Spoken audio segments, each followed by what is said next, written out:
Tengo buenas y malas noticias. Primero las malas. Hay una crisis en la cosmología que ha preocupado a los astrónomos durante 20 años. Y ahora el lado positivo. En cosmología hay una crisis que ha inquietado a los astrónomos durante 20 años. Esto significa que podrían descubrir más cosas inesperadas sobre el universo. Esta crisis trata sobre la búsqueda de un solo número, la constante de Hubble, que debería describir la velocidad de expansión del universo. Los astrónomos llevan generaciones buscando este número. Y además de dos métodos centrales, utilizan muchos métodos independientes entre sí para acercarse a ella. El único problema es que los resultados de medición, especialmente de estos dos métodos más importantes, no coinciden en absoluto. Y como no son iguales, algunas de las ideas más fundamentales sobre nuestro universo podrían estar equivocadas. En este video veremos una crisis que está volviendo locos a los cosmólogos y astrónomos. Se trata de cómo entendemos el universo, cómo evoluciona y cómo podría terminar. Y también trata sobre la energía oscura, que gracias a la crisis no se ha vuelto más clara, sino que ha adquirido aún más propiedades misteriosas. Acompáñenme en un viaje que nos llevará en busca de una constante de Hubble universal a través de la crisis de la cosmología. Probablemente el debate científico más emocionante entre dos bandos, que ambos podrían tener razón y estar equivocados al mismo tiempo. Lo más emocionante en la ciencia para cualquier científico es, o debería ser, cuando el conocimiento concreto de su tema resulta ser incorrecto. No es de extrañar que muchos cosmólogos estén totalmente entusiasmados con algo que se conoce como la crisis de la cosmología o también como la tensión de Hubble o el problema de Hubble. Así que no estamos describiendo un problema que uno pueda tener con Edwin Hubble, sino un problema que tiene que ver con la constante de Hubble que él introdujo. Ahora queremos iniciar con la pregunta, ¿cuál es uno de los dos métodos principales para medir la expansión del cosmos?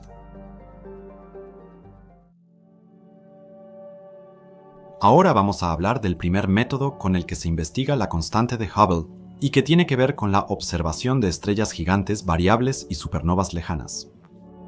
Para entenderlo mejor, retrocedemos 100 años a la década de 1920 y visitamos a Edwin Hubble, quien dio nombre al telescopio espacial Hubble. Antes de Hubble, ya se sabía que el sistema solar estaba en la Vía Láctea y que era una galaxia. En este contexto, Hubble demostró que muchos objetos en el cielo estrellado, que durante mucho tiempo se pensó que eran nebulosas o polvo, en realidad eran galaxias completas, y con eso amplió la visión del mundo de la humanidad. El universo no estaba poblado solo por la Vía Láctea, sino por millones y miles de millones de galaxias, algunas más grandes, más brillantes, otras más pequeñas o similares a nuestro propio hogar. Él sacó a la humanidad de su pequeño patio galáctico hacia un mundo abierto y misterioso. Hubble clasificó galaxias espirales y descubrió el corrimiento al rojo de la luz estelar al alejarse, conocido como efecto Hubble.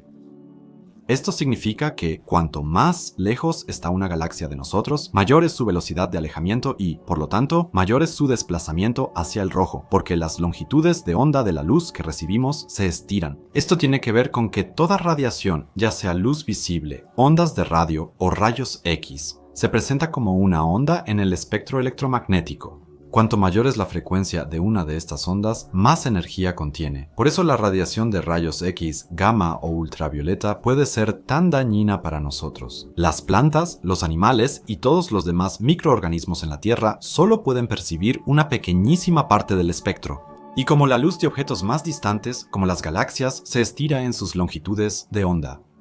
Cuando se aleja de nosotros, se desplaza hacia el rojo. Mientras que la luz de la galaxia Andrómeda, que se mueve hacia nosotros y colisionará con la Vía Láctea en algunos miles de millones de años, está desplazada hacia el azul. La luz desplazada al rojo permite a los astrónomos determinar la distancia de una galaxia.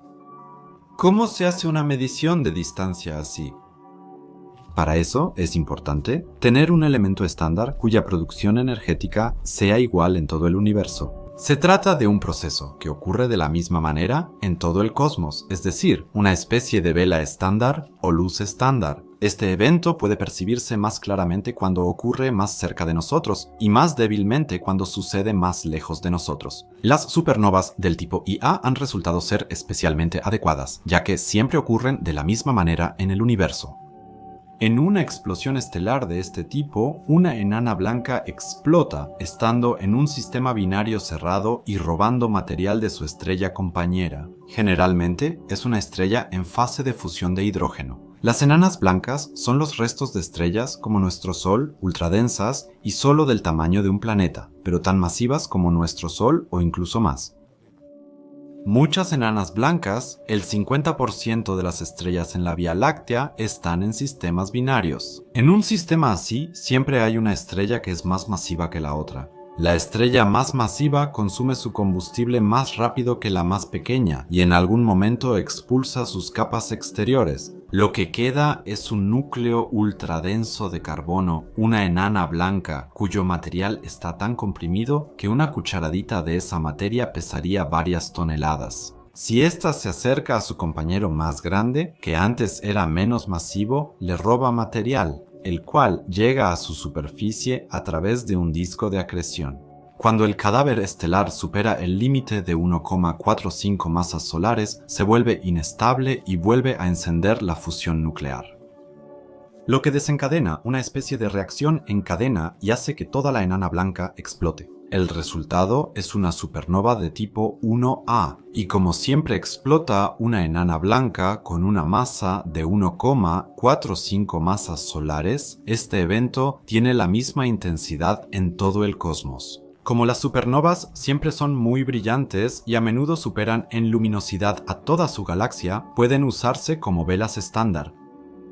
¿Ahora explota una enana blanca? A una distancia de 3.000 millones de años luz, la luz recibida es más débil que la de una supernova del mismo tipo que ocurre a 500 millones de años luz de distancia.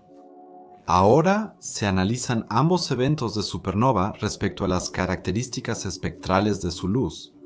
El corrimiento al rojo de la supernova más lejana es significativamente mayor que la del evento de supernova más cercano, porque la galaxia en la que ocurrió el evento de supernova más lejano se aleja de nosotros más rápido que la galaxia cercana. Edwin Hubble no pudo realizar esta medición él mismo, porque no se aplicó por primera vez hasta la década de 1990.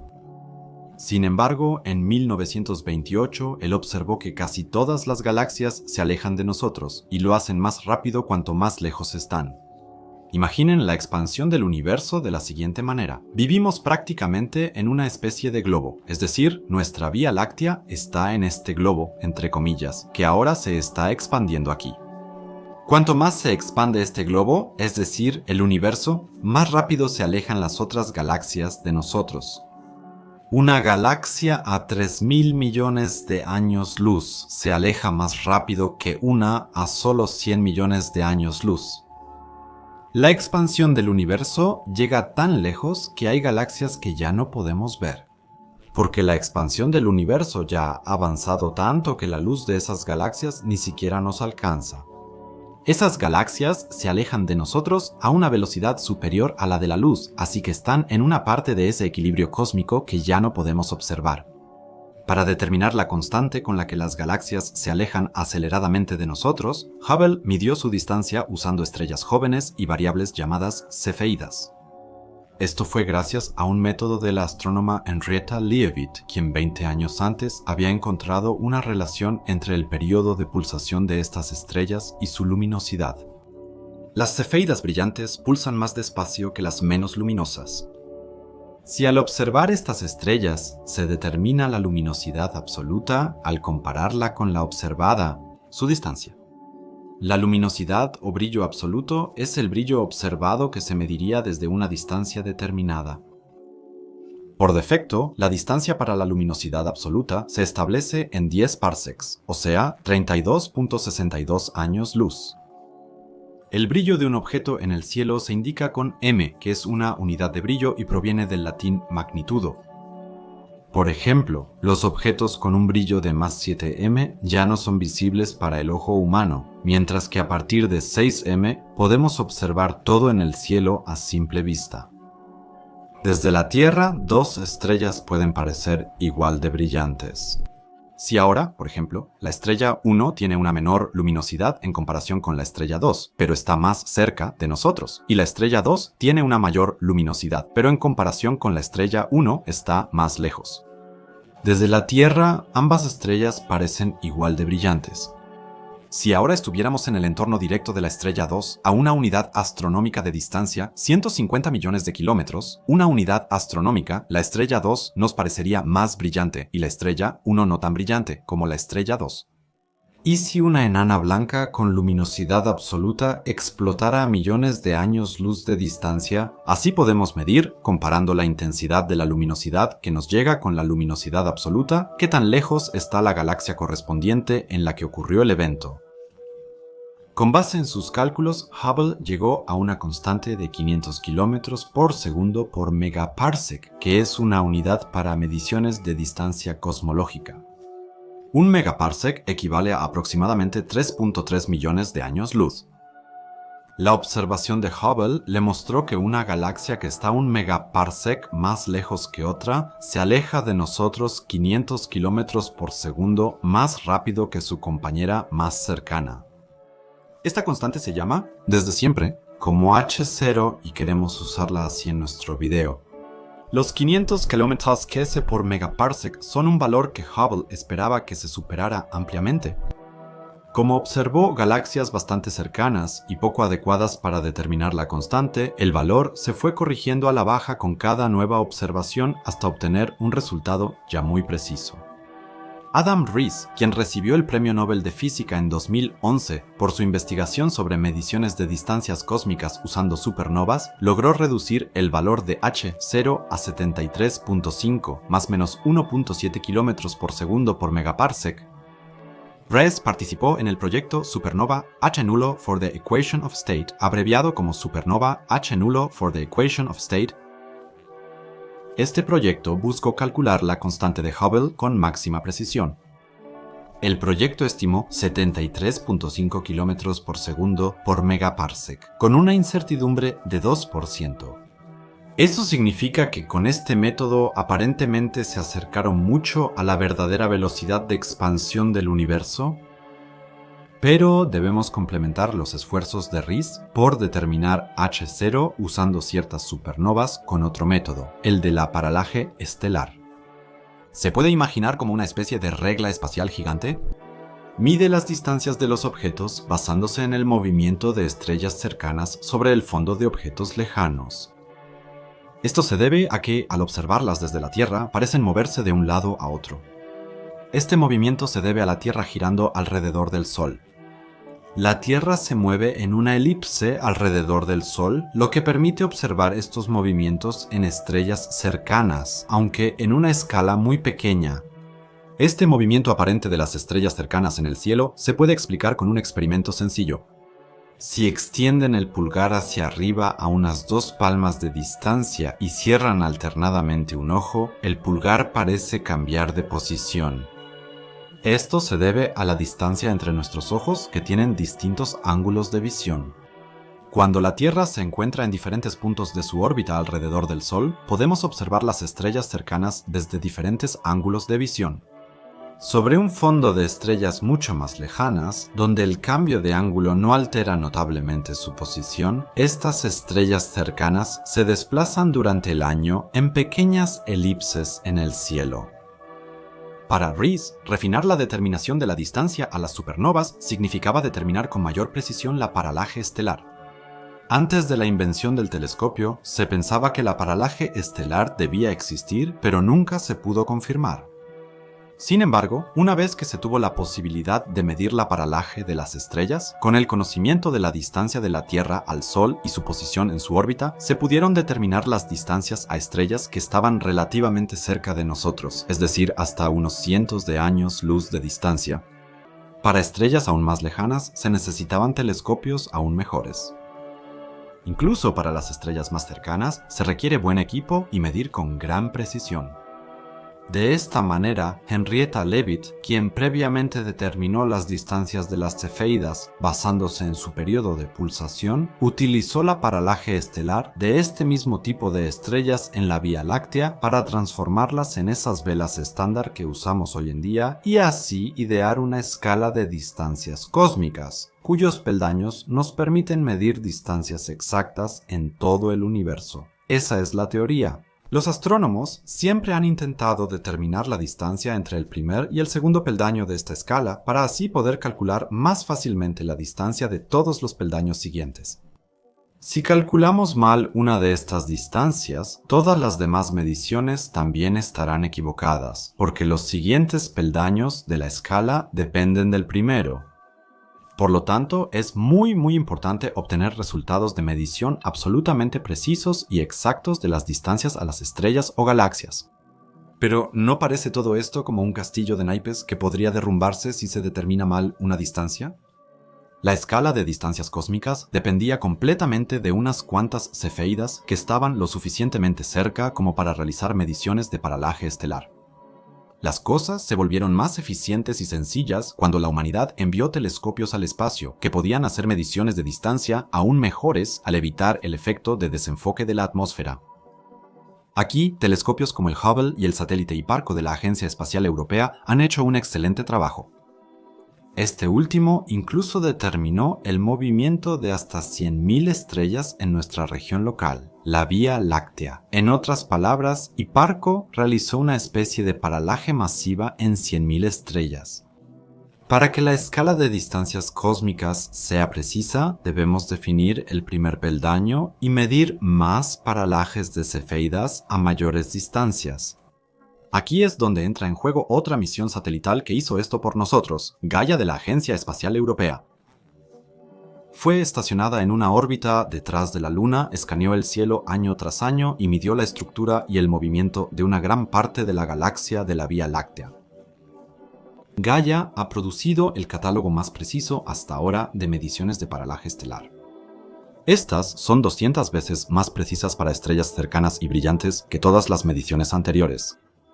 Estas mediciones ultrafinas permitieron a los astrónomos calibrar otras mediciones ya realizadas, lo que a su vez permitió una recalibración de las supernovas de tipo 1A.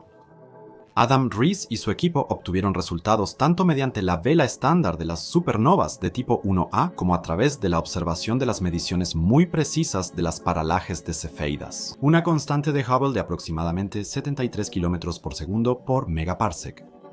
Este valor fue desarrollado mediante métodos independientes y desde entonces ha podido ser confirmado varias veces, aunque otras mediciones han superado o quedado ligeramente por debajo del valor de 73 km por segundo por megaparsec. Debido a que las supernovas de tipo 1A y las paralajes de cefeidas se midieron con tanta precisión y los resultados son tan similares, a partir de ahora en este video nos referiremos a esto como el grupo de supernovas cefeidas o a los resultados de Adam Rees.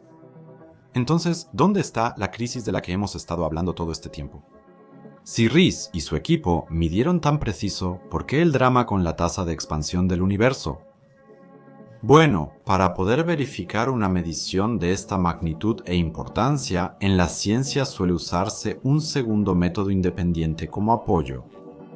El método del proyecto SHUES midió la distancia de las galaxias hasta 2.000 millones de años luz de la Vía Láctea, por lo que este método representa más bien una medición de la velocidad de expansión actual. La palabra actual es muy importante aquí, porque existe otro método que utiliza un enfoque completamente diferente. ¿Qué pasaría si se pudiera medir la tasa de expansión del universo después del Big Bang, es decir, el nacimiento del cosmos o el universo temprano? De esta manera, también se podría averiguar la tasa de expansión actual, ya que debería ser similar a la que encontraron los investigadores de supernovas bajo la dirección de Adam Rees. De lo contrario, o hay una inconsistencia con el método de la supernova y sus resultados, o eso significaría que nuestra comprensión de la evolución del universo estaría completamente equivocada. Y aquí va un pequeño adelanto, hay un problema. Porque las dos mediciones, la del método de supernovas y cefeidas y la que estamos viendo ahora, no encajan para nada. El grupo de astrónomos liderado por Adam Rees obtuvo su resultado de 73.5 km por segundo por megaparsec mediante la observación de supernovas tipo Ia. Pero, como ya dijimos, se necesita un método alternativo, independiente de este camino, para obtener el resultado. hay que observar la radiación más antigua del universo, la radiación de fondo cósmico de microondas, en inglés Cosmic Microwave Background, por Cosmic Microwave Background. Usaremos esta abreviatura durante todo el video. Hay una buena razón para investigar la velocidad de expansión usando el Cosmic Microwave Background. Según muchos astrónomos, es más confiable que las paralajes de cefeidas y supernovas que ya mencionamos, porque como base no toma solo la distancia de 2000 millones de años luz, sino todo el universo en su fase temprana. Pero, ¿qué es el Cosmic Microwave Background y por qué lo necesitan los científicos para sus propósitos? Como ya hemos hablado muchas veces de esta radiación en este canal, aquí va la versión corta. La radiación cósmica de fondo es un vestigio de la fase inicial, caliente y densa del universo, y se originó aproximadamente 300.000 a 400.000 años después del Big Bang fue liberada. Después de que el universo finalmente se enfrió y la radiación y la materia se separaron, en resumen, el cosmos se volvió transparente para la radiación, la cual ahora estaba desligada de la materia. A esto también se le llama desacoplamiento, porque ambos se separaron entre sí. Todavía podemos ver esta radiación hoy en día, estirada a 1100 veces su longitud original durante un viaje de casi 14.000 millones de años a través de un universo en constante expansión. Como la radiación cósmica de fondo hoy en día ocurre a un nivel muy frío y con solo diferencias de temperatura muy pequeñas, se necesita un satélite cuyos instrumentos de medición sean lo suficientemente precisos para detectar estas microdiferencias. Encontramos un instrumento así en Planck. El satélite fue un proyecto de la Agencia Espacial Europea y observó el universo en longitudes de onda de 0.3 a 11 milímetros, lo que abarca desde el infrarrojo pasando por las microondas hasta la radiación de alta frecuencia. La misión principal del satélite era estudiar en general el Cosmic Microwave Background. La imagen que Planck tomó de la radiación de fondo es muy conocida. Representa el estado del universo en el momento en que la radiación y la materia se separaron. Representa la imagen más temprana posible del universo que podemos obtener. Porque antes del desacoplamiento de la radiación y la materia, el universo era opaco a cualquier tipo de luz. La información de esa época no puede llegar hasta nosotros porque fue detenida por la sopa caliente y densa del universo joven. La imagen muestra manchas que reflejan mínimas diferencias de temperatura y densidad en el universo, 400.000 años tras el Big Bang. Las regiones azules son 100.000 veces más frías que las manchas rojas y también un poco menos densas, mientras que las regiones rojizas son más calientes y densas. Estos pequeños excedentes de densidad eventualmente se convirtieron en grandes cúmulos de galaxias, como los que se observan en el universo actual. Pero, ¿cómo y qué nos puede revelar el Cosmic Microwave Background sobre la constante de Hubble? La clave para H0 es el tamaño de estas manchas. Recordemos que en la época antes de la liberación de la radiación cósmica de fondo, la radiación y la materia aún estaban atrapadas juntas. La materia quería, como todavía lo hace hoy en día, colapsar bajo su propio peso. Pero la radiación generaba una presión contraria tan enorme que la materia no podía colapsar. Un juego similar entre radiación y materia lo tenemos en cada estrella del universo. Mientras que la materia del Sol, por ejemplo, colapsaría bajo su propio peso, la energía de radiación generada por la fusión nuclear lo impide, creando una presión contraria enorme que evita el colapso. Así es como hay que imaginarse todo el universo primitivo, desde el Big Bang hasta aproximadamente 400.000 años después. Cuando la radiación se liberó, la materia colapsó en galaxias, cúmulos y estrellas. La gravedad ganó y la radiación perdió este juego que duró cientos de miles de años. Pero volvamos al universo primitivo, caliente, denso e impenetrable para la luz. Las fuerzas opuestas de la gravedad y la radiación generaron oscilaciones en forma de enormes ondas sonoras, que se veían como cuando una piedra es arrojada al agua y su superficie se ondula. Se llaman oscilaciones acústicas bariónicas y ocurrieron en todas las escalas posibles. Recorrieron durante un máximo de 400.000 años regiones densas y menos densas del universo caliente y denso. Por cierto, se les llama bariónicas porque estas oscilaciones solo afectaban a la materia visible, la llamada materia bariónica. Hasta ahora, los cosmólogos desconocen si la materia oscura fue afectada por esto. Cuando se liberó la radiación cósmica de fondo, eso también significó que las oscilaciones se detuvieron por completo. Sin embargo, su estado quedó grabado en el Cosmic Microwave Background en el momento del desacoplamiento, por lo que podemos usarlo para echar un vistazo a ese instante. No sabemos cuánto duró ese instante ni si ocurrió simultáneamente en todas partes. Lo que sí es seguro es que el Cosmic Microwave Background nos da una visión única de un momento quizás muy breve en el tiempo que existió solo entre 300.000 y 400.000 años después del Big Bang. Estas oscilaciones se pueden representar bastante bien usando lo que se llama un espectro de potencia o de fuerza, que básicamente muestra la frecuencia de las manchas en diferentes tamaños. En pocas palabras, este diagrama representa las diferencias de temperatura del Cosmic Microwave Background y cuán grandes son en el cielo. El punto máximo aquí, por ejemplo, es una oscilación o bien una onda sonora que corresponde a un ancho de 1 grado en el cielo, si lo dividimos en 360 grados. Eso significa que esta oscilación solo ocurrió una vez en esta región. Por ejemplo, si tomamos otro punto en un diagrama mental, aquí estaba la mezcla de masa y radiación. En el momento del desacoplamiento, justo en la contracción, en la segunda cresta de la onda o bien, tras la segunda onda sonora, ocurriría la segunda oscilación y otra contracción, repitiéndose el proceso. Las diferentes posiciones de los puntos individuales en la gráfica nos muestran, por lo tanto, qué oscilaciones estaban justo en su punto máximo o en su punto más bajo en el momento del desacoplamiento. Esto, a su vez, no solo depende de la densidad y del contenido energético de la mezcla de materia y radiación, sino también de ese factor que los astrónomos intentan descifrar, la tasa de expansión del universo en esa temprana época de su existencia.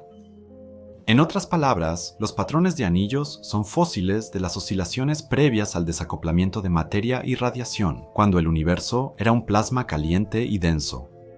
Ahora, estas ondas llegan en un estado casi congelado y describen la distribución de las galaxias en el universo. El aspecto de todo nuestro cosmos depende de estas ondas sonoras primordiales. Aquí también se debe mencionar brevemente el nombre de Wendy Friedman, la renombrada astrónoma de la institución Carnegie en Washington, Distrito de Columbia, Estados Unidos, es responsable de muchas de las mediciones utilizando la radiación cósmica de fondo. La volveremos a encontrar al final de este documental. Y ahora prepárense, cuando la crisis se desarrolle en todo su esplendor.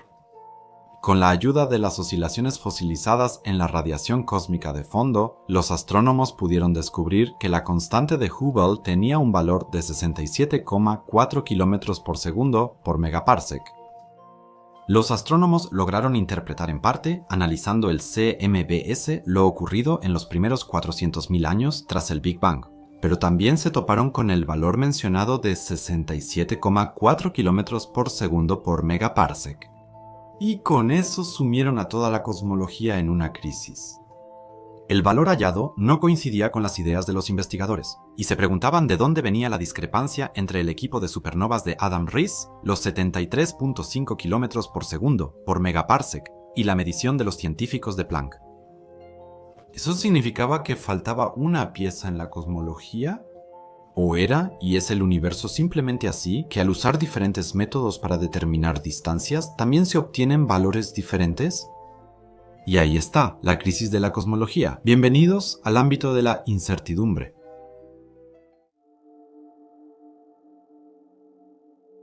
La crisis de la cosmología no es un drama de una sociedad humana. Más bien, es una competencia de ideas científicas, como ha habido varias veces en la historia de nuestra especie.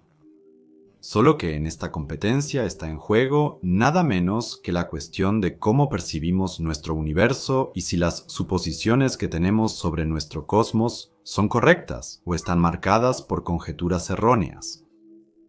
Para el resto del video, por simplicidad, hablaremos del grupo de la supernova y del grupo de Planck, ya que ambos representan no solo diferentes enfoques para determinar distancias, sino también, al final, dos resultados diferentes. Con el descubrimiento de la vela estándar de la supernova tipo 1A, los astrónomos se dieron cuenta de que el universo se expandía de manera acelerada.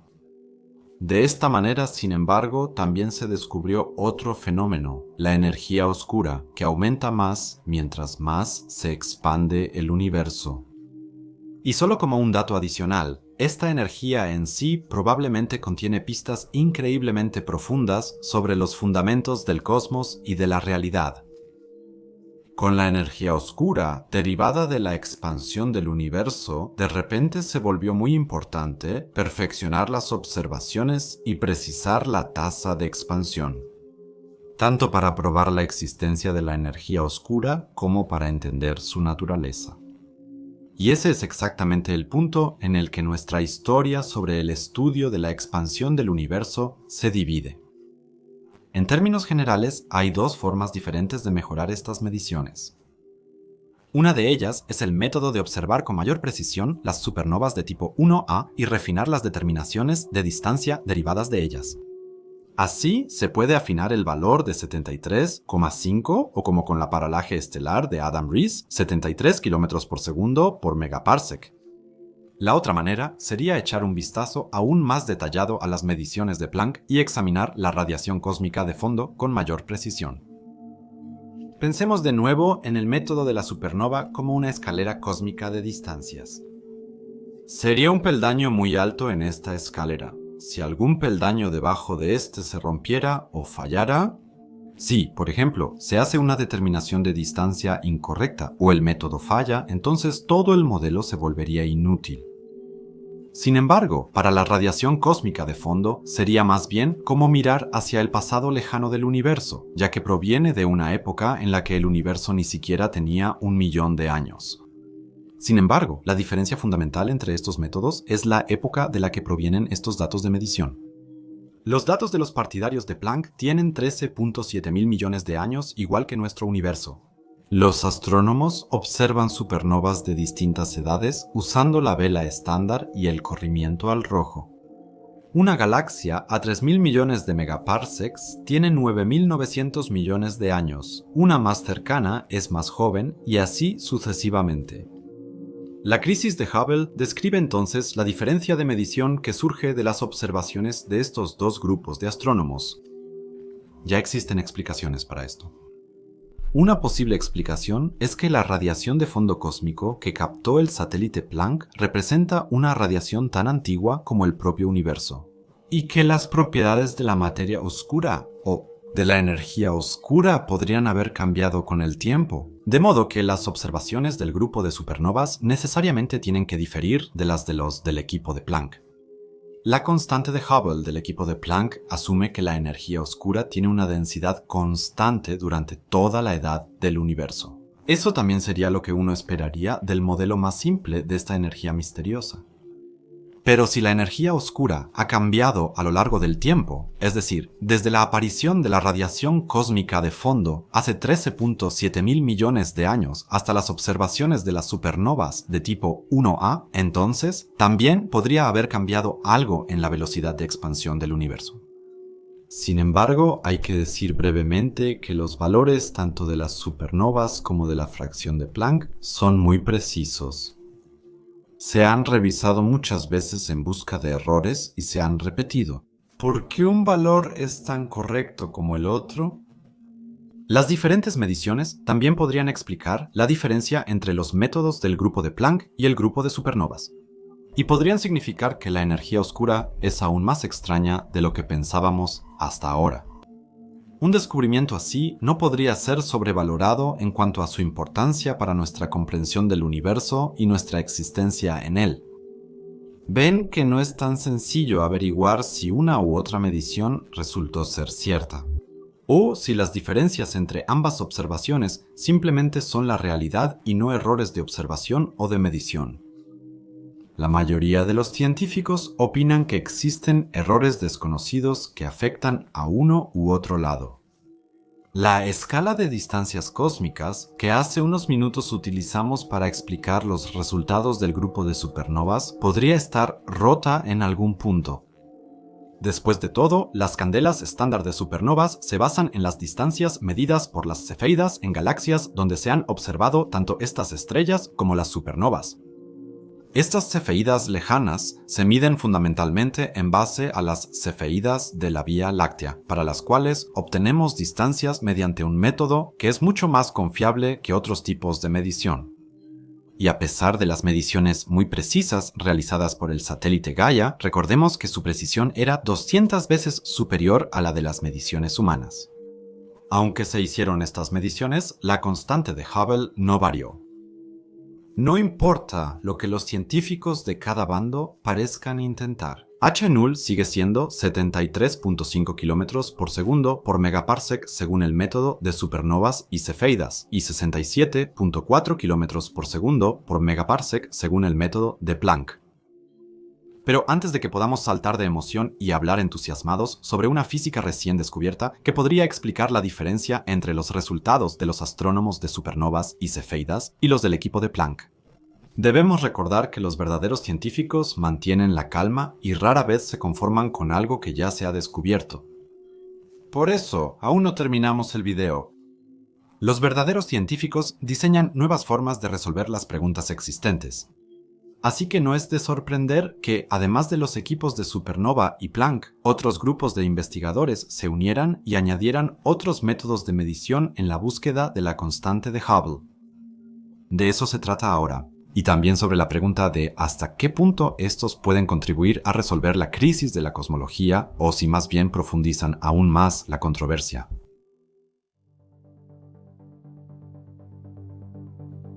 Cuando Alberto Einstein desarrolló la teoría general de la relatividad en la segunda década del siglo XX, probablemente nadie pensaba en ese momento que, junto con la relatividad especial y general, conquistaría el mundo de la física de manera tan impresionante.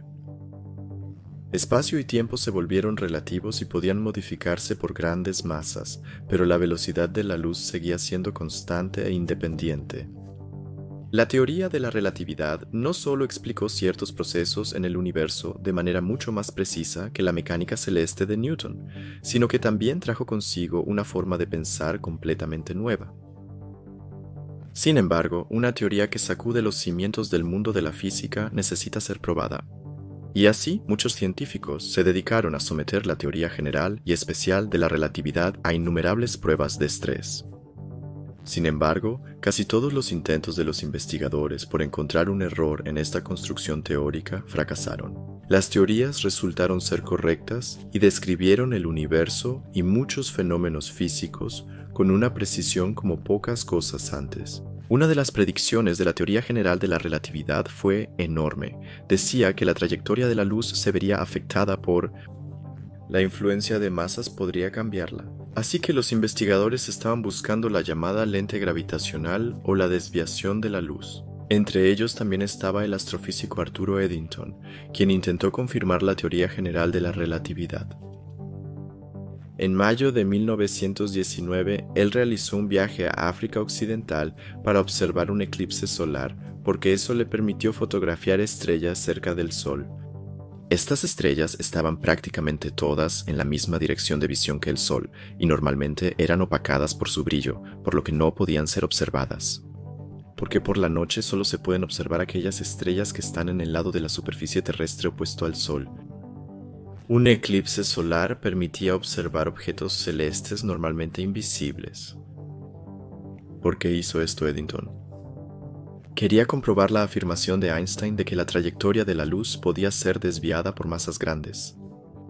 Así que las estrellas que Eddington observaría no deberían estar en su posición original, sino desplazadas por la luz. Y, efectivamente, el astrofísico observó cómo las estrellas parecían cambiar de posición. La luz de estos objetos fue desviada por el campo gravitacional del Sol, por lo que parecían estar un poco más lejos del Sol. Con esto, Eddington logró la primera confirmación experimental de la teoría de la relatividad general.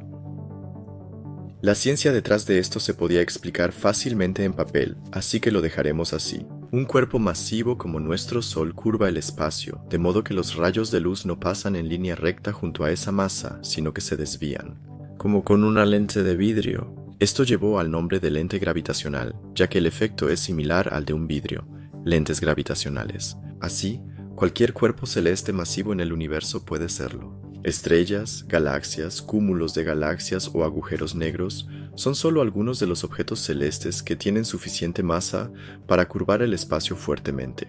Es posible que la luz de objetos que, desde nuestro punto de vista, están detrás de otros cuerpos celestes aparezca varias veces debido a la desviación de la luz, ya que la luz no toma solo un camino, sino que llega al observador desde diferentes ángulos.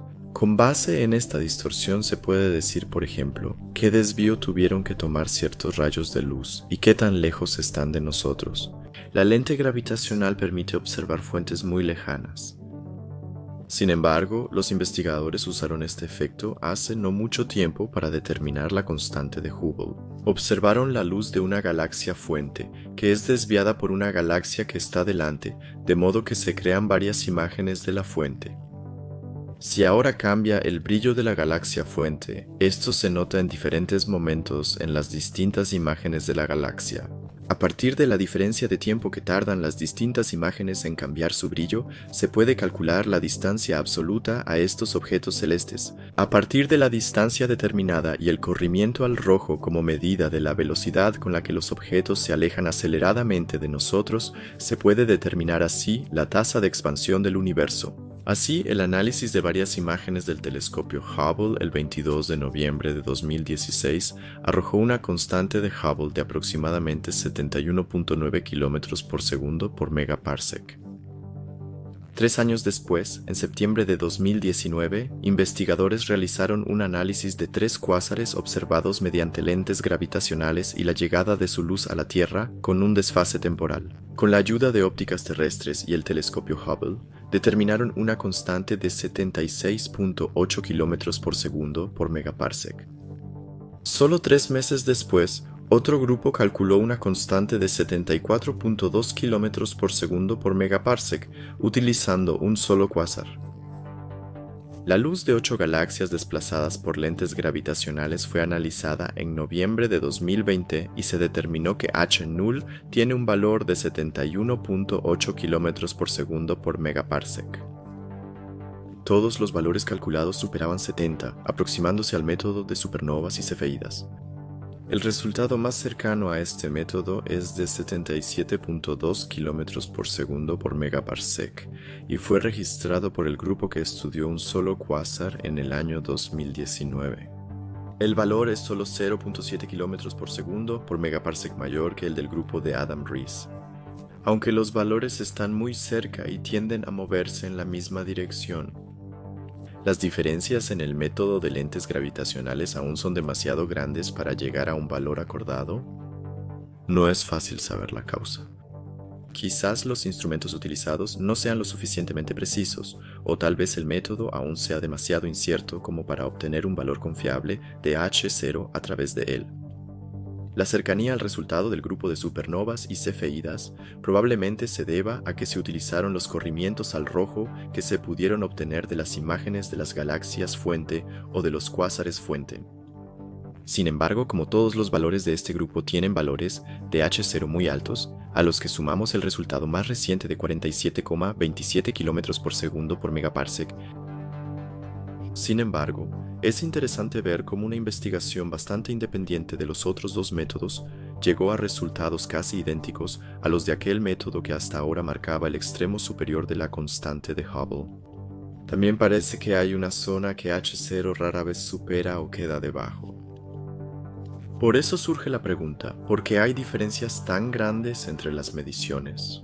Y podría ser que la expansión del universo al principio fuera más lenta y que haya ido aumentando a lo largo de miles de millones de años. Veamos brevemente qué y cómo investigaron el grupo de supernovas cefeidas y los sensores gravitacionales. Vemos que todas las mediciones se realizaron en el llamado universo tardío.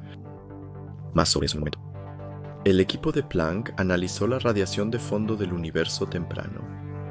Esto genera una discrepancia entre los métodos que se pueden usar para el universo tardío y los que se pueden usar para el universo temprano. Por eso, primero queremos echar un vistazo breve al universo temprano y al universo tardío, y ver con qué otros instrumentos astronómicos los científicos están buscando la constante de Hubble. Devuelvo la palabra a Nige.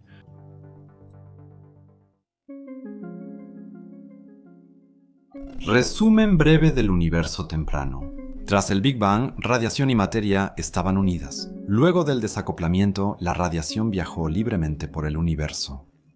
El momento de la separación de la radiación y la materia se puede ver en la radiación cósmica de fondo, que representa una huella digital del universo exactamente en ese momento, entre 300.000 y 400.000 años después del Big Bang.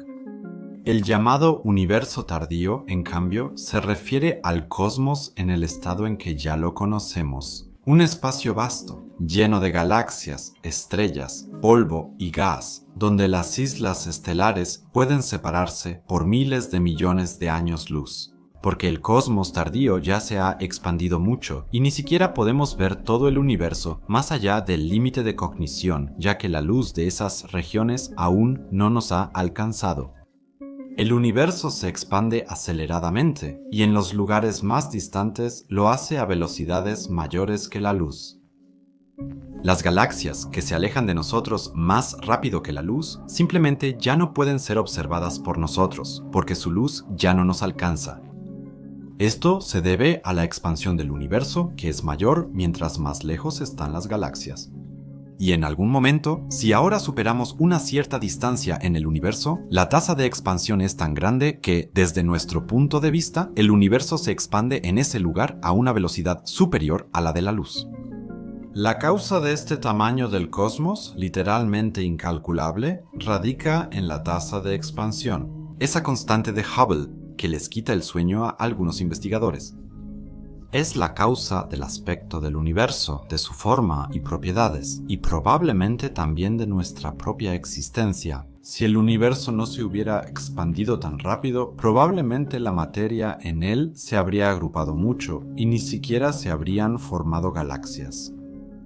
Y de la búsqueda de la tasa exacta de expansión del universo, finalmente surgió la crisis de la cosmología, que no solo es una búsqueda de cualquier tasa de expansión, sino también de la clave para la forma del universo. Y como los investigadores han estado estudiando tanto el universo temprano como el tardío de manera muy intensa y durante mucho tiempo, también hay una gran variedad de formas de buscar esa clave.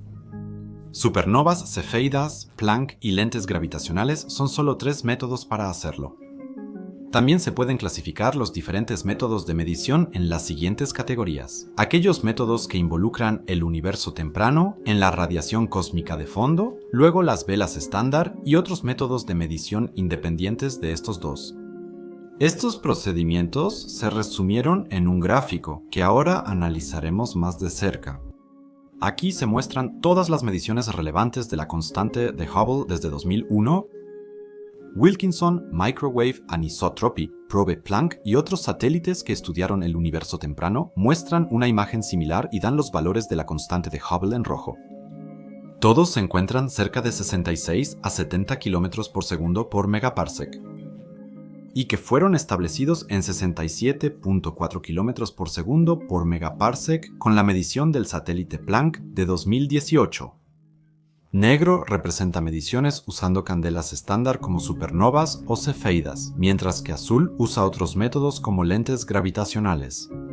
Solo negro y azul se ocupan del universo tardío, rojo del cosmos temprano, mientras que el telescopio Hubble, bajo el uso de Wendy Friedman, ya en 2001 obtuvo un valor de aproximadamente 72 km por segundo por megaparsec. Por eso, las mediciones en negro, con la ayuda de las velas estándar, que pueden agruparse aproximadamente alrededor del mismo valor, los métodos independientes de las velas estándar y del universo temprano arrojan valores completamente diferentes, cuyas desviaciones en parte son bastante grandes. Los resultados de estos cálculos, como ya hemos notado con las lentes gravitacionales, tienden a alinearse con los del grupo de las supernovas, pero en general difieren bastante y pueden describirse como valores atípicos. Sin embargo, las mediciones marcadas en rojo son precisamente las que provocaron la crisis de la cosmología, ya que representan el universo temprano. Y por alguna razón, precisamente estas mediciones parecen diferir más drásticamente de los cálculos de las velas estándar negras y de los azules de los otros dos métodos independientes. Así que echemos un vistazo a cómo se obtuvieron exactamente las mediciones marcadas en morado. En 2006, el telescopio de rayos H. Chandler determinó un valor de la constante de Hubble independiente de los otros tres métodos. El telescopio es un satélite que fue puesto en órbita terrestre el 23 de julio de 1999 por la Administración Nacional de Aeronáutica y del Espacio usando el transbordador espacial Columbia bajo el nombre de misión STS-99. El telescopio lleva el nombre del astrónomo Subrahmanian Chandrasekhar, un astrofísico estadounidense de origen indio y ganador del Premio Nobel, quien, entre otras cosas, estudió intensamente las estrellas y su final. El telescopio fue colocado en una órbita altamente excéntrica que se encuentra por encima del llamado cinturón de radiación de la Tierra. Así, las partículas del viento solar y la radiación cósmica no afectan las mediciones. Con Chandra se pueden tomar imágenes en el rango de rayos X del espectro electromagnético. Es una zona de radiación con longitud de onda más corta y energía mayor que la luz visible, microondas o radiación infrarroja. La radiación de rayos X es tan intensa que, si incide sin obstáculos sobre materia orgánica, puede ionizarla y destruirla. El 8 de agosto de 2006, la Administración Nacional de Aeronáutica y del Espacio anunció, como parte de algunas observaciones del telescopio, que la constante de Hubble fue medida con el satélite. Para ello, se combinaron imágenes de rayos X del telescopio con observaciones de otros telescopios en el rango de ondas de radio, y se determinó la distancia de 38 cúmulos de galaxias. Los cúmulos de galaxias, como su nombre lo indica, son agrupaciones de galaxias unidas gravitacionalmente. Por ejemplo, nuestra Vía Láctea está en un cúmulo de galaxias que comúnmente llamamos el grupo local. Las distancias a estos cúmulos de galaxias iban de 1.4 a 9.3 mil millones de años luz de la Tierra. Los resultados de las observaciones de rayos X y de radio no se basaron en los cálculos de candelas estándar, como los que realizó el grupo de supernovas, y tampoco se puede clasificar en la misma categoría que las observaciones del equipo de Planck o del grupo de lentes gravitacionales debido a los cúmulos de galaxias observados. La determinación de H0 a través de cúmulos de galaxias era completamente nueva. Podemos ubicar a Chandra y los radiotelescopios en las observaciones del universo tardío, pues los cúmulos de galaxias se formaron miles de millones de años después del Big Bang. Los astrónomos, bajo la dirección del científico principal Massimiliano Bonamente, quien en 2006 era empleado de la Universidad de Alabama y ahora es profesor de astrofísica y astronomía allí, utilizaron un método diferente. Para determinar H0 Bonamente y su equipo utilizaron un fenómeno que en astronomía se conoce como el efecto Sunyaev-Seldovich, nombrado así por Ali Sunyaev, profesor de informática y director del Instituto de Informática Aplicada del Instituto de Tecnología de Karlsruhe, y por Yakov Borisov Seldovich, un físico soviético. El efecto describe cómo los fotones de la radiación cósmica de fondo interactúan con electrones calientes que se encuentran en el medio intergaláctico de los cúmulos de galaxias, es decir, electrones que revolotean entre las galaxias dentro de estos cúmulos de galaxias. Los fotones de la radiación cósmica de fondo absorben energía a través de esta interacción y así distorsionan la señal permanente de la radiación cósmica de fondo en la dirección en la que se encuentran los cúmulos de galaxias. La magnitud de esta perturbación depende de la densidad y la temperatura de los electrones calientes y del tamaño de cada cúmulo de galaxias. Como Bonamente y su equipo seleccionaron cúmulos de galaxias a distancias de 1.4 hasta 9.3 mil millones de años luz para su observación, también recopilaron diferentes magnitudes de distorsión causadas por los electrones del medio intergaláctico de cada cúmulo. Con la ayuda de Chandra, se midieron las emisiones de rayos X que fueron provocadas por la interacción de electrones y protones. Los científicos determinaron velocidades de distancia uniformes y adecuadas para este método en distintos grupos de galaxias. La ventaja es clara. Como se observaron cúmulos de galaxias tanto relativamente cercanos como muy lejanos, no se contaba, como en el caso del grupo de supernovas, que solo tenía mediciones bastante cercanas, con una amplia gama de distancias y tamaños de distorsión de la radiación cósmica de fondo disponibles. Esto también ayudó a los científicos, ya que la radiación cósmica de fondo es casi igual de intensa en todo el universo, por lo que las distorsiones causadas por el efecto Sunyaev-Seldovich en combinación con la distancia y el tamaño de los cúmulos de galaxias proporcionan valores muy buenos y sumamente precisos. Pero volvamos una vez más al resumen de los valores medidos de la constante de Hubble. El resultado del grupo de Bonamente ya es aquí una desviación muy temprana hacia arriba. Ellos determinaron un valor de 77 km por segundo por megaparsec, una cifra que está claramente por encima del resultado del grupo Planck, de 67.4 km por segundo por megaparsec, y se acerca más al resultado de los expertos en supernovas y cefeidas, con 73.5 km por segundo por megaparsec. Sin embargo, dado que este valor es el más alto desde el año 2000, queremos considerarlo como un resultado separado de un método que puede existir independientemente de los demás. A partir de 2021 hay muchas nuevas mediciones que poco a poco tienden todas hacia los 72 o 73 km por segundo por megaparsec. Las anotaciones azules todavía difieren mucho entre sí, aunque la mayoría de ellas parecen agruparse cerca de la medición de las velas estándar de los valores negros. Aunque también hay una medición en la segunda mitad del año 2019 del campo del universo temprano que parece acercarse al valor de las supernovas cefeidas, esto es una excepción, ya que la mayoría de las mediciones de Planck favorecen los 67.4 km por segundo por megaparsec. Si tomamos los 4 valores y calculamos su promedio, obtenemos una constante de Hubble de 73.02 km por segundo por megaparsec, valor que describe resultados de medición de supernovas cefeidas con lentes gravitacionales. Pero menos las mediciones de los grupos de Planck y cúmulos de galaxias, que con sus 2 valores están claramente por debajo o por encima. Con ahora 4 resultados diferentes y un resultado promedio, deberíamos haber llegado a un punto en el que podamos hacer una declaración definitiva sobre la velocidad de expansión del universo y sobre su forma. ¿O no? Bueno, no es tan sencillo. Incluso en julio de 2021 aún no hay un valor definitivo para la constante de Hubble. Y aunque casi todas las mediciones actuales muestran una tendencia en una dirección, cada vez arrojan resultados diferentes, así que estamos lejos de poder declarar una constante de Hubble universal. Lo que podemos hacer es encontrar un punto medio y tratar de reconciliar los resultados, aunque hayan provocado la crisis de la cosmología. O reconocer que tal vez nuestro universo simplemente no es tan ordenado como nos gustaría.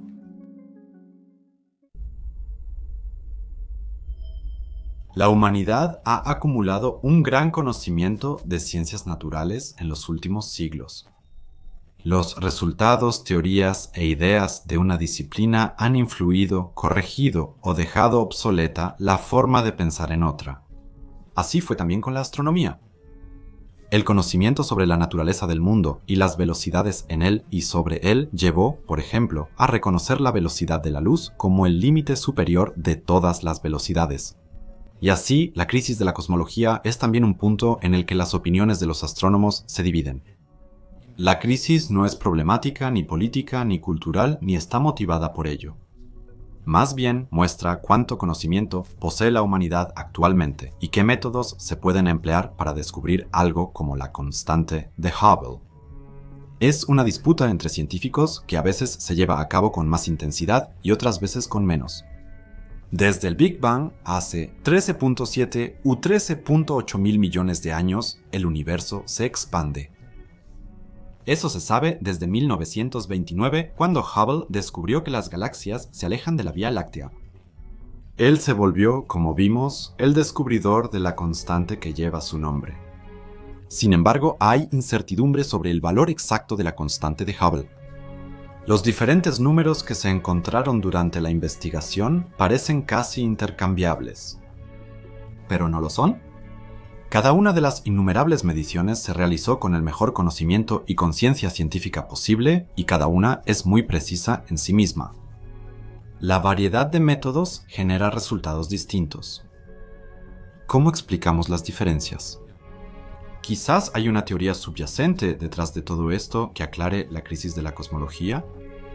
Para responder a esta pregunta, vamos al pasado, más precisamente al año 1998. La crisis de la cosmología comienza a gestarse a puerta cerrada en instituciones científicas. En Israel, la astrofísica Edith Zehavi, nacida en 1969, junto con su colega Avishai Dekel, notaron al estudiar la velocidad de expansión del universo, una anomalía que también confirmaron otros astrónomos, además de estos dos científicos. Ellos asumieron que la Vía Láctea, Andrómeda y una gran cantidad de otras galaxias se encuentran en una región del universo, la cual, en comparación con todo el espacio, es decir, con todo el universo, tiene una densidad un 20% menor. Esta región está rodeada como una burbuja por una especie de coraza más densa y por lo tanto también es menos densa que el resto del entorno intergaláctico. Esta coraza que rodea la burbuja no es un material sólido, sino más bien una zona de materia más densa que en astronomía se denomina como burbuja de Hubble o Hubble Bubble. La burbuja de Hubble fue retomada en 2007 por Adam Riess, investigador vinculado previamente a mediciones de la constante de Hubble con supernovas y cefeidas. Recuerdan, él ganó el Premio Nobel de Física en 2011. También trabajó en la burbuja de Hubble, y junto con sus colegas, él la describe en concordancia con Edith Zehavi como una desviación del valor local de la constante de Hubble respecto a su promedio global, donde global aquí se refiere al total de todas las mediciones. En concordancia con la teoría de Edith Zehavi y sus colegas, Riess describe la burbuja de Hubble como una región de menor densidad que se extiende por varios cientos de millones de años luz. Estas distancias son relativamente cortas en relación con el universo en su totalidad. Pero son suficientes las distancias entre las galaxias dentro de nuestra burbuja de Hubble local, según Xavi y Riess, para poder medir la constante de Hubble. Dentro de una burbuja así, una galaxia lejana se alejaría con una constante de Hubble más alta que la expansión general del universo. Las galaxias fuera de la burbuja, cuyo entorno es en general más denso, tendrían entonces una constante de Hubble menor. Según un artículo del astrónomo Lucas Lombrazer del año 2020, los diferentes valores medidos de la constante de Hubble por los métodos de supernovas, cefeidas, Planck, lentes gravitacionales y cúmulos de galaxias se deben a las diferentes tasas de expansión locales que resultan de las fluctuaciones en la densidad de materia a grandes distancias. Él indica una constante de Hubble cosmológica, es decir, válida en todo el universo observable de 47.7 km por segundo por megaparsec. Y opina que aquí habría una pequeña incertidumbre de más 5.8 y menos 4.2 km por segundo por megaparsec. Este valor favorece claramente la medición más cercana de H0 de la supernova C4 Iden y de la lente gravitacional, porque está solo 1.2 km por segundo por megaparsec por encima del grupo de supernovas, y 0.5 km por segundo por megaparsec más que el resultado del grupo de lentes gravitacionales. Está a unos 9 km por segundo por megaparsec arriba de Planck. Entonces, ¿se puede tomar la burbuja de Hubble como explicación para el desacuerdo que existe entre los astrónomos, o hay algún otro factor que podría resolverlo? En el subtítulo de este capítulo de mi video omití deliberadamente el segundo factor que podría contribuir a la explicación y tal vez también un poco a la solución de la crisis. Este campo llamado XYZ no es tan nuevo y de hecho ya lo mencionamos una vez en este video. Para eso tenemos que observar la composición del universo. Como quizás sepan, en el cosmos principalmente tenemos radiación y materia. Pero esos son solo dos factores de un zoológico mucho más grande de partículas y radiación. solo alrededor de una pequeña parte. El 5% del universo está compuesto de la llamada materia bariónica, material que podemos ver, detectar y con el que podemos interactuar. Toda la materia bariónica forma los asteroides, las estrellas, el polvo y el gas entre las galaxias. En resumen, toda la materia que conocemos está contenida en ese 5%, una cifra pequeña que, sin embargo, solo aparentemente compone todo el universo. Por cierto, la palabra bariónico también está presente en las oscilaciones acústicas bariónicas, ya que al parecer solo afectaban a la materia luminosa. Pero ¿qué pasa con el resto del 95% del universo? Ya en la década de 1930, el astrónomo suizo Fritz Zwicky conocía esta forma de materia y estudió galaxias en el cúmulo de Coma, un conjunto de más de 1000 galaxias ubicado a unos 300 millones de años luz en la constelación. Hader Berenike Zwicky observó las galaxias y sus movimientos propios. Observó que las galaxias eran muy rápidas. Son tan rápidas que la materia visible, como estrellas, polvo y gas, no basta para mantener unidas las galaxias del cúmulo solo con su gravedad. Su conclusión tras observar este fenómeno fue la siguiente. Debe existir mucha materia no visible cuya masa cause el efecto gravitacional extra que mantiene unidas a las galaxias en el cúmulo. Pero se preguntaba si esta misteriosa forma de materia interactuaba con la materia visible a través de la gravedad. ¿Por qué entonces escapa a la observación y de qué está compuesta? Como hasta hoy falta una prueba observacional definitiva y los astrónomos solo han podido detectar esta forma desconocida de materia a través de su interacción con la materia bariónica. Se le llama materia oscura. Oscura porque no se puede observar, solo interactúa gravitacionalmente con la materia bariónica y parece acechar en la oscuridad del universo. Sin embargo, al observar miles de galaxias, los investigadores descubrieron la materia oscura. Agárrense, esto es el 26% del universo. Lógicamente había que buscar el 70% restante. ¿Podría ser que la mayor parte del universo sea el vacío que lo rodea todo y del que aparentemente no hay escapatoria? Bueno, la idea no está tan equivocada. Los investigadores ya conocían el corrimiento al rojo de las galaxias descubierto por Hubble, que es una señal del movimiento acelerado de esas islas estelares tan lejanas. Pero, ¿cómo se podía explicar que se alejaran de nosotros tan rápido? Así surgió la idea de que debía existir algún tipo de energía que de alguna manera provocara la expansión del universo y la hiciera mayor a distancias más grandes. Los investigadores la llamaron energía oscura y no X y Z como yo puse en el subtítulo de este video. La energía oscura debía ser algo que se encontrara principalmente en el vacío del espacio. La idea principal era y sigue siendo que la energía oscura es una energía que surge del vacío. Si una región del espacio de aproximadamente 1 millón de años luz cúbicos contiene una cierta cantidad de energía oscura, entonces 2 millones de años luz cúbicos deberían tener una cantidad mucho mayor de esta energía. Y mientras más energía oscura hubiera, más rápido se expandiría el espacio. Ciertamente no es sorprendente que los científicos hayan logrado menos pruebas indirectas de la energía oscura que de la materia oscura. Sin embargo, esta teoría resultó y sigue resultando tan convincente que hasta hoy se utiliza como un placebo para explicar los movimientos de las estructuras más grandes y lejanas del universo. En otras palabras, la energía oscura puede entenderse como el motor de la expansión del universo, que trabaja con más fuerza mientras más espacio hay disponible. Esto, por lo tanto, también proporcionaría explicaciones de por qué una galaxia a 10.000 millones de años luz de distancia se aleja tantos kilómetros por segundo por megaparsec más rápido que una isla estelar que está a solo 1.000 millones de años luz de distancia. Y como el espacio en expansión entre las galaxias sigue creando aún más espacio, este a su vez puede expandirse aún más rápido gracias a más energía oscura, y así sucesivamente. Esta teoría incluso puede ayudarnos a dividir el universo en una parte observable y una parte no observable.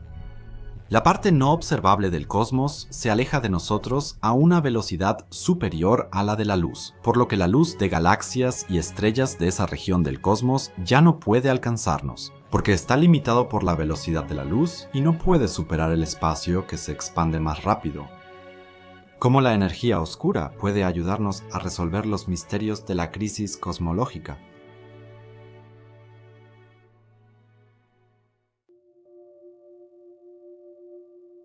Ahora, admito que esto se vuelve muy especulativo. Les pido que me perdonen por eso. Con un poco de creatividad podemos hacer el siguiente ejercicio mental. Combinamos las afirmaciones fundamentales de la teoría de las burbujas de Hubble de Edith C. Harvey, Adam Rees y Lucas Lombrizer, quienes los tres sostienen que el universo está atravesado por regiones en las que la relación de densidad de materia es diferente. En regiones menos densas del cosmos, la expansión sería mayor que en zonas más densas del universo. Una hipótesis que explicaba ciertos intentos de medir la constante de Hubble hechos con galaxias a distancias cósmicas relativamente pequeñas. Aquí se midieron las altas constantes de Hubble del grupo de supernovas y cefeidas, que son 73.5 km por segundo por megaparsec. Si combinamos la teoría de las burbujas de Hubble con la energía oscura, obtenemos un enfoque que podría explicar las diferentes velocidades de expansión medidas. Y ya que estamos en eso, diseñando una nueva teoría. A este razonamiento, en ausencia de una mejor alternativa, quiero darle el nombre torpe y poco atractivo de hipótesis de la energía oscura de las burbujas de Hubble. Después de este pequeño paréntesis sobre el nombre, volvamos a las burbujas de Hubble. Porque en nuestra burbuja de Hubble local hay menos densidad y, en consecuencia, más espacio. La velocidad de expansión aquí debería ser mayor porque hay más energía oscura que hemos conocido como el motor de la expansión cósmica. En otra burbuja de Hubble, donde hay más materia que en la nuestra, se debería medir una velocidad de expansión menor, ya que habría un poco menos de espacio y más materia. Sin embargo, aunque estas teorías encajen, surge un problema clave. ¿Cómo pueden los astrónomos medir a gran distancia la relación de densidad de materia en una región del espacio? ¿Y no se distorsionaría automáticamente la luz al salir de esa región del espacio y entrar en nuestra burbuja de Hubble debido a la diferente velocidad de expansión en nuestra burbuja? ¿No se alteraría? En la última pregunta, quizás se podría examinar dos burbujas de Hubble externas con distintas densidades de materia para analizar su constante de Hubble. Pero como algo así aún no se ha hecho de manera intencionada, aquí nos movemos en un terreno de pura especulación científica. Suposiciones que, aunque tienen problemas, nos brindan una construcción mental interesante para explicar la crisis.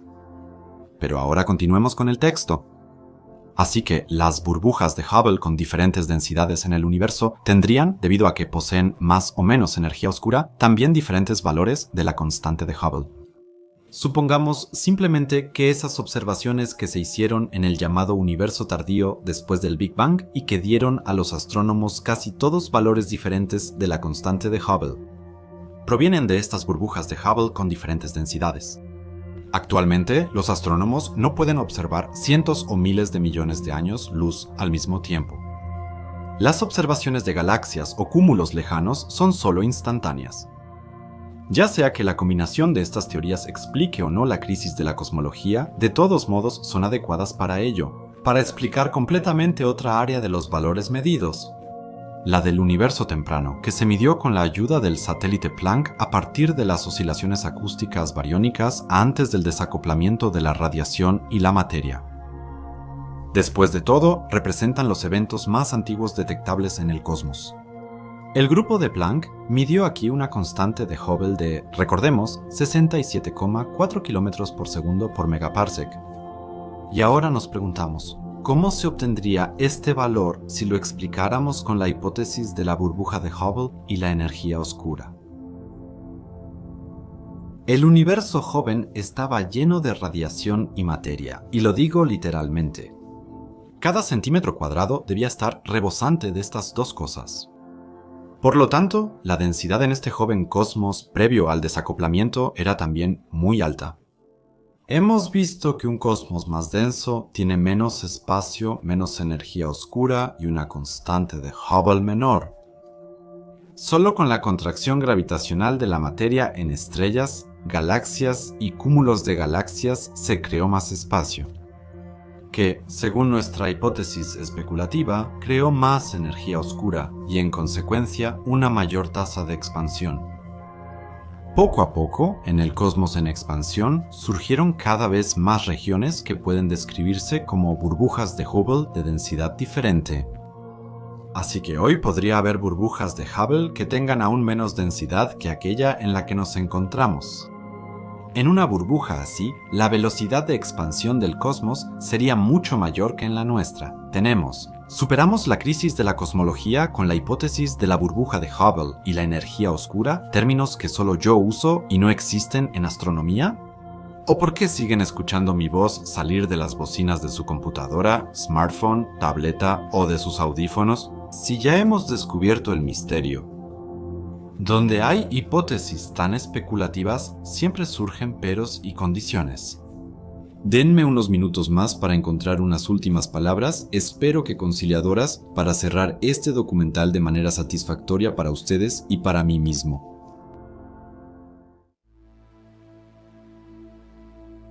Sí, lo admito, esta hipótesis es muy tentadora. Y hay que decir honestamente que probablemente varios otros astrónomos también tuvieron la misma idea. Combinar dos de las teorías más especulativas de la astronomía, las burbujas de Hubble de Zehavi y Lombrizer y la hipótesis de la energía oscura, en una idea aún más abstracta del universo. Y sí, las diferencias entre las constantes de Hubble medidas están por todas partes, pero no son tan grandes como para que estén muy separadas entre sí. En esencia dicen lo mismo. La velocidad de expansión del universo parece estar entre los 67.4 km por segundo por megaparsec medidos por Planck y los 77 km por segundo por megaparsec del grupo de cúmulos de galaxias. ¿Esos son casi 10 km por segundo por megaparsec de diferencia? No es el fin del mundo, pero tampoco es una diferencia insignificante. Y permítanme señalar brevemente que en este rango se encuentran todos los valores modernos importantes de Hubble de los otros grupos. Parece que los astrónomos, por muy independientes y diferentes que sean sus métodos, están haciendo algo bien. Si algunos métodos de medición fueran poco fiables o muy erróneos y el valor de H0 terminara en uno de los rangos medidos. Así, el modelo estándar cosmológico estaría bien y los astrónomos de ambos lados de la crisis podrían estar tranquilos. Pero la otra posibilidad no solo inquieta, también emociona a la vez. Los diferentes valores de la constante de Hubble apuntan a un cosmos completamente flexible y no uniforme. Si esto fuera cierto, las constantes de Hubble no solo tendrían sentido por sí mismas, sino que también sería necesaria una nueva física. Tal vez una teoría como la hipótesis de la energía oscura de las burbujas de Hubble o algo completamente diferente que aún no se conoce. ¿Recuerdan a Wendy Friedman, a quien conocimos hace un tiempo? Ella no solo midió la radiación cósmica de fondo, también determinó algunos de los valores más altos de la constante de Hubble, en 74 y 75 km por segundo por megaparsec. En un nuevo artículo que se publicó recién el 1 de julio de 2021 en el Astrophysical Journal, ella presenta una visión general de las mediciones actuales de E-null.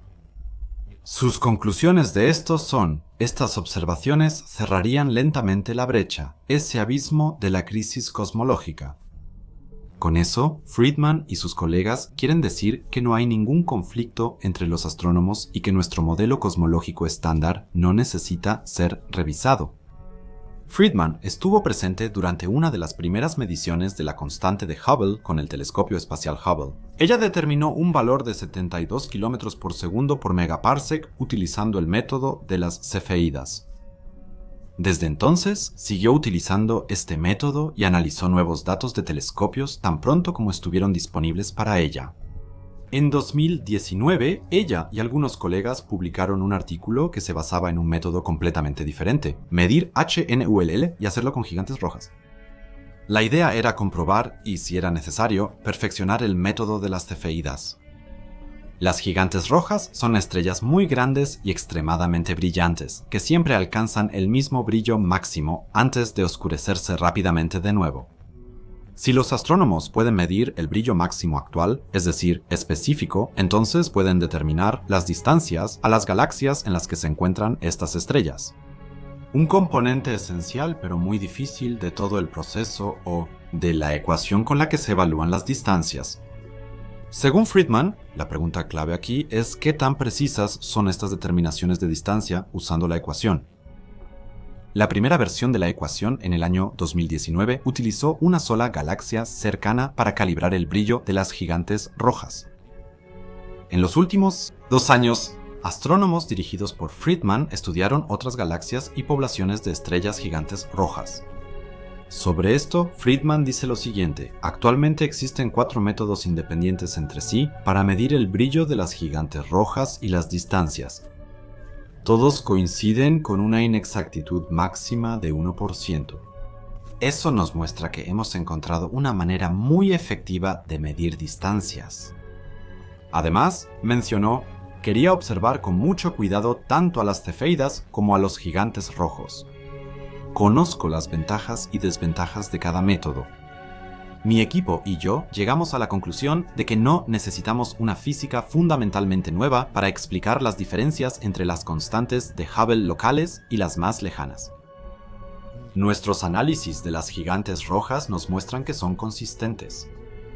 Según Friedman y sus colegas, el equipo midió las distancias a las gigantes rojas usando diferentes métodos, en distintas galaxias y durante varias etapas de la evolución estelar. Los resultados superaron sus expectativas, así que el equipo finalmente confirmó uno de los 4 métodos independientes. Llegaron a un valor de 69.8 km por segundo por megaparsec, casi el mismo valor que el equipo obtuvo usando la radiación cósmica de fondo con Planck, 67.4 km por segundo por megaparsec. Vemos que Friedman participó en muchísimas mediciones, y basándonos en su experiencia en este campo, podemos considerarla la experta en la constante de Hubble por excelencia. Sin embargo, los cálculos del grupo de supernovas y cefeidas con 73.5 km por segundo por megaparsec y los de lentes gravitacionales con 74.2 km por segundo por megaparsec seguían mostrando valores más altos. Sin embargo, según el análisis de Friedman, las diferencias no son problemáticas, ya que las cefeidas siempre han sido un poco más complicadas de entender por completo. Después de todo, se trata de estrellas jóvenes en las regiones de las galaxias donde nacen muchas estrellas nuevas. Así que aquí hay mucho potencial para que el gas o el polvo de esta galaxia puedan alterar las mediciones. Y también tiene una solución para la crisis de la cosmología. Mejores datos, utilizando nuevos métodos mejorados e independientes entre sí para determinar H0, hacen que sea más probable que los valores se acerquen entre sí. Con el telescopio espacial James Webb serían posibles esas mediciones. Mediciones que no solo podrían resolver la crisis cosmológica en la que se encuentra la ciencia, sino también observaciones que nos muestran en qué tipo de universo vivimos. ¿Son correctas nuestras suposiciones sobre el universo o se necesita una nueva física? Friedman parece estar resolviendo la crisis. Después de todo, ella ha determinado el mismo valor utilizando diferentes métodos y con una incertidumbre de observación muy baja. ¿Qué significa eso ahora para los espectadores de este documental y los fanáticos de la astronomía? Permítanme decir unas palabras al respecto. En nuestra vida, la crisis cosmológica no influye, pero para los astrónomos sigue siendo un tema muy relevante. Las mediciones actuales de Wendy Friedman y la constante de Hubble, determinada por su equipo de 69.8 km por segundo por megaparsec, pueden ser un paso en la dirección correcta. Pero incluso una experta como ella, que ha pasado décadas buscando una constante cósmica, es solo una voz pequeña, aunque significativa, en el increíblemente amplio espectro científico. Así que, en cualquier momento, podría haber una investigadora o un investigador que desarrolle un método completamente revolucionario para buscar la constante de Hubble. Este método podría ser tan correcto y revolucionario que conquistaría toda la astronomía de inmediato. Podría obtener valores de H0 mayores o menores que los de Wendy Friedman. Podrían obtenerse resultados que estén por debajo del valor de Planck, 67,4 km por segundo por megaparsec, o incluso más de 80 km por segundo por megaparsec. ¿Pero es poco probable un escenario así? Wendy Friedman está tras la pista de algo que parece arrojar luz sobre el misterio con 4 métodos independientes. Podría lograr poner fin a la crisis de la cosmología y ayudar a los científicos a concentrarse en otras cosas en su carrera de investigación y explorar más maravillas del cosmos. Y como cualquier otra crisis científica, esta no ha traído sufrimiento ni ruina, sino nuevos conocimientos gracias a los cuales ahora tenemos un montón de métodos para determinar distancias en el cosmos. Por este hecho, el viaje valió la pena, porque en el universo la distancia lo es todo. De nada posee más el universo que de espacio y distancia. Gracias a ellas. Cuanto más de ellas hay, más energía oscura existe, lo que hace que el cosmos sea aún más grande y lo impulse constantemente hacia adelante. Y en todas esas vastas distancias cósmicas, hay una galaxia en la que al menos una especie inteligente ha logrado dedicarse a preguntas que tocan el núcleo de su existencia condicionada por el cosmos. Aunque el universo parece hostil hacia nosotros con su radiación, sus estrellas gigantes y supernovas y sus distancias insalvables, también puede, cuando los materiales y coincidencias correctos se juntan, ser amigable y dar origen a la vida. Vida que prospera en medio de un universo que se expande a una velocidad de 67.4 a 77 km por segundo por megaparsec. Gracias por sintonizarnos.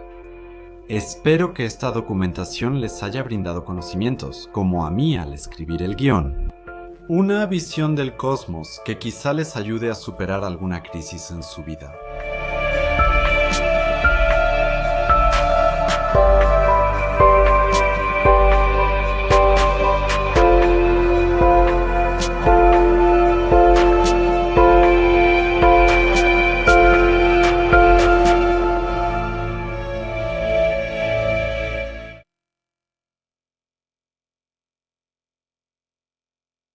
Antes de publicar este video, les pregunté, ¿cuál es la crisis de la cosmología?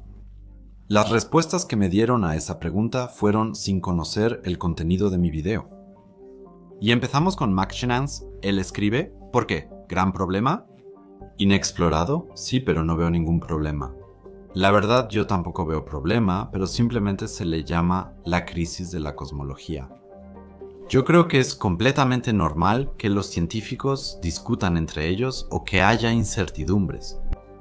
Eso siempre ha existido en la ciencia. De hecho, de eso vive. Seguimos con Weltraumnerd. Él ya anticipó el video. Se tratará de la discusión actual sobre la tasa de expansión correcta. Solo se puede decir 100%, ¿verdad? Estación Espacial Internacional, Horizontes dice, el mayor problema en la cosmología es la materia oscura. Me gustaría añadir también la energía oscura. No está tan equivocado, porque la materia oscura hasta ahora no se ha encontrado. Solo se han identificado sus lugares probables, es decir, los lugares probables en el espacio, pero la materia oscura en sí, por supuesto, aún no ha sido comprobada. Video Space News menciona los distintos valores de la constante de Hubble según la Cosmic Microwave Background y las supernovas tipo Ia. Se trata de los diferentes valores, no solo de la constante de Hubble y la radiación cósmica de fondo, sino también de casi todos los demás métodos con los que se ha medido la constante de Hubble. Sofía Hoffman escribe, podría tratarse de los diferentes métodos de medición y su imposibilidad de combinarse, o de teorías, valores, constantes que en la práctica se comportan de manera muy diferente a cómo se calculan teóricamente. Esa sería mi suposición. Todavía no se puede calcular mucho de antemano. La cuestión de la constante de Hubble es algo que realmente solo se puede medir después. Eso significa que aquí también partimos a veces de cálculos. Cuando observamos algo, entonces establecemos una fórmula con la que calculamos la constante de Hubble. Pero de antemano, por así decirlo, no se tiene idea de qué podría ser esa constante de Hubble. También les hice esta pregunta en Discord. Lai escribe: mientras más profundo miramos en el universo, más atrás en nuestro pasado vemos. Se vuelve más claro que las leyes de la naturaleza imponen límites a la ciencia, los cuales nos impiden conocer y comprender completamente todo nuestro mundo. Siempre existirá un territorio inexplorado que permitirá especulaciones y religiones. Ese es un comentario muy bonito y absolutamente cierto. Así que no existe la ciencia natural que pueda descubrirlo todo. Siempre habrá algo que nos sea desconocido. En cuanto encontramos algo nuevo, ya hay otras 10 cosas o fenómenos desconocidos que quieren ser descubiertos con nuevos métodos, hasta ahora desconocidos. Patrick Pidi escribe: no puedo evitar pensar en un video de Terra X Lash y compañía. En esto, si no me falla la memoria, se trata de la investigación de la materia oscura. Los aceleradores de partículas aún no han podido aportar nada en este sentido, y también en el campo de la energía oscura hay pocos avances.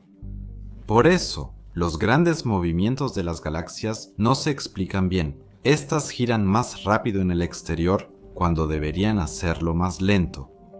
Esto siempre que mi razonamiento sea correcto. Bueno, aunque no se trata directamente de la materia oscura, la energía oscura es, como hemos visto, un componente esencial en esta cuestión sobre la tasa de expansión. ¿Hasta qué punto existe realmente tal como se postula? Es una pregunta completamente diferente. De hecho, los aceleradores de partículas aún no han encontrado ni materia oscura ni energía oscura. Puede que suceda, pero creo que eso todavía va a tardar un buen rato. Anja escribe: creo que estamos atascados. Actualmente, a la ciencia le faltan ideas nuevas para explorar el mundo y el universo. Una cooperación entre ramas científicas tendría sentido y podría generar nuevas teorías o confirmar las actuales. Ya vimos que en la cosmología o la cuestión de la constante de Hubble, de hecho, se combinaron diferentes teorías entre sí. Hex sin luna, crisis en cosmología.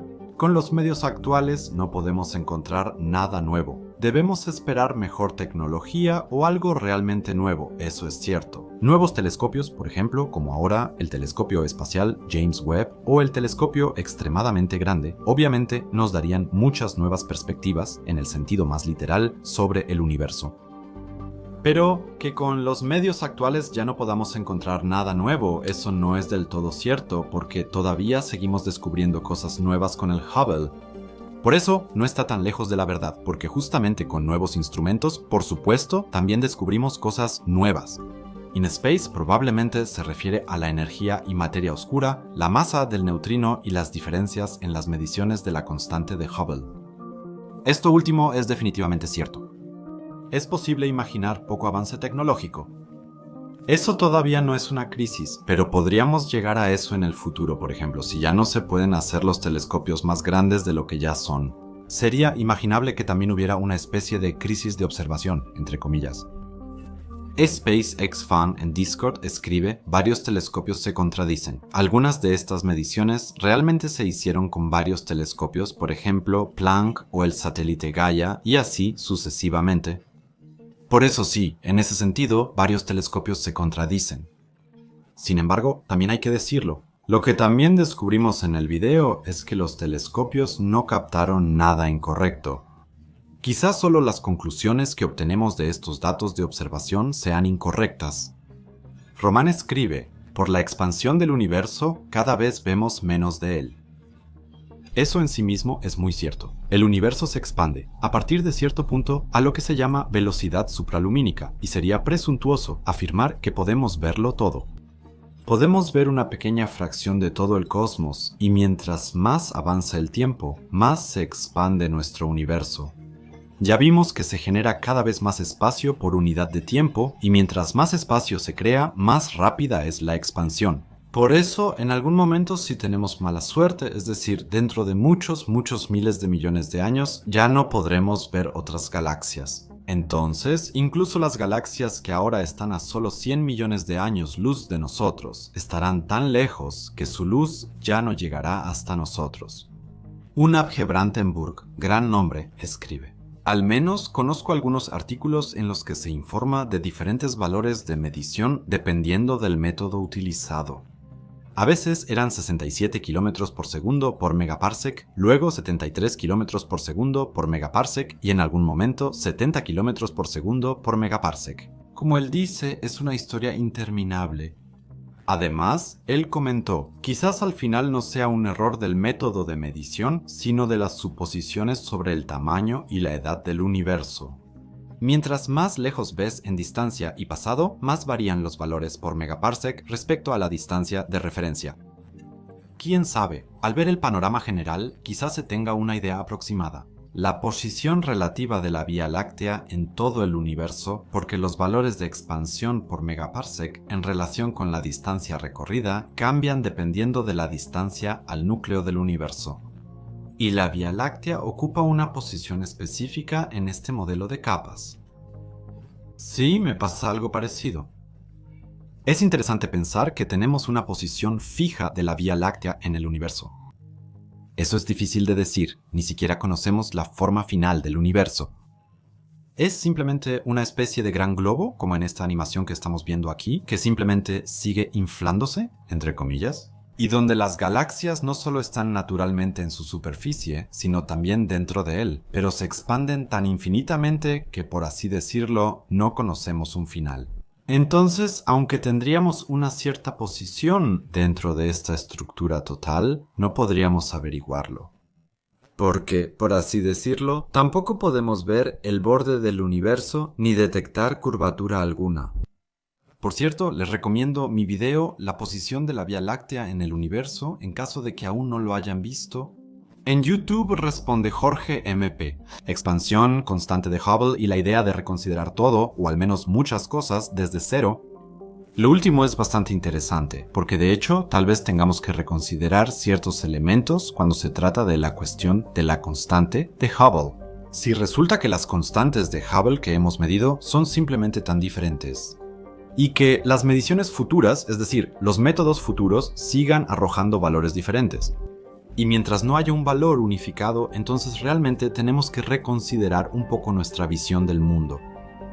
Solz-Lauge es un nombre gracioso, escribe.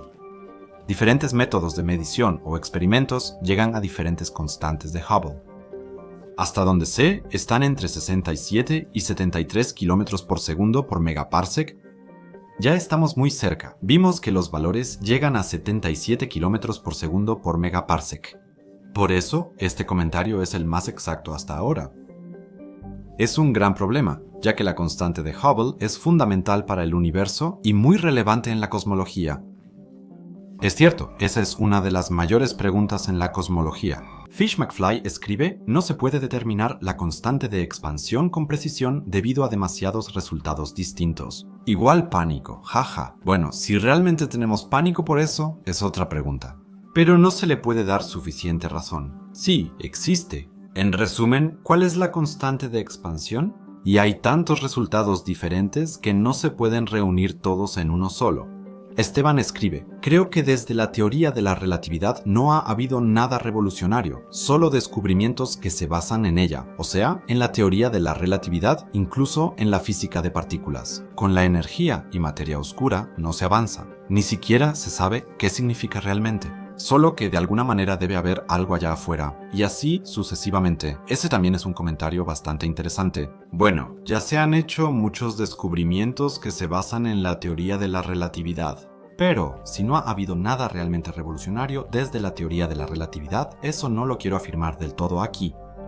Después de todo, por ejemplo, descubrimos la expansión del universo. Muchas cosas, por supuesto, solo las confirmamos con la teoría de la relatividad.